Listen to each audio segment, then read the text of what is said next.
5 étapes pour plaire à une meuf même quand t'es moche. C'est pas un coup de gueule de mec aigri, ni un tuto bidon genre mets du déo et souris. C'est juste un gars lucide qui a accepté une vérité simple. Je suis moche. Et pas en mode je me trouve moche, non, genre scientifiquement validé par le vote populaire. 22 mecs, 8 filles. Les filles font un classement des gars. En vrai tout le monde a fait ça, non? Je suis dernier. Mais genre pas dernier à l'arraché, hein. Mon nom est écrit en premier sur la feuille, quasiment en case hors compétition. Zéro débat, zéro espoir. J'ai jamais eu de problème avec les filles. Même plutôt l'inverse. C'est ce que je vais t'expliquer. Pas une recette miracle, pas une technique de drague TikTok, juste un plan de bataille compatible pour les moches. Ok, prenez des notes les moches. Étape 1, t'as pas le droit d'aborder une meuf dans la rue ou dans un bar. Sens pas à quelqu'un à qui on dit après un salut t'es charmante. Et c'est pas grave. La meuf connaît pas ton humour, ni ton intelligence, ni ton âme profonde. C'est pas de la superficialité, c'est de la logique. Tu fais pareil inconsciemment. Il a raison.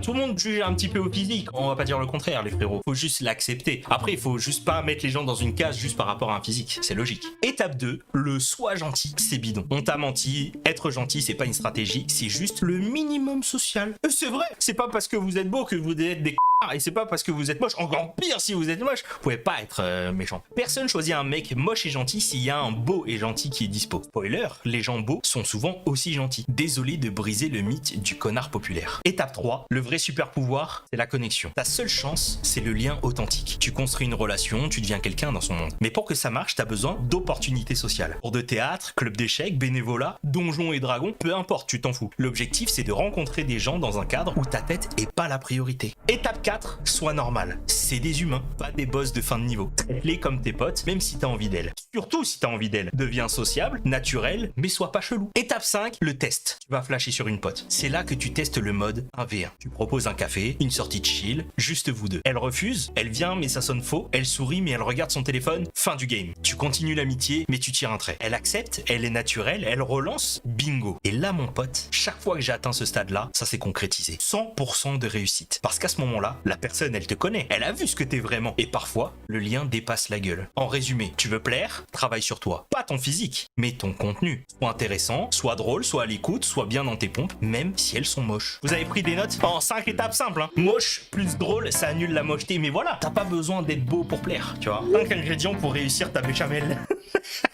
La fameuse béchamel, hein. Moche plus riche aussi, ça fonctionne bien bizarrement. Étrangement, hein.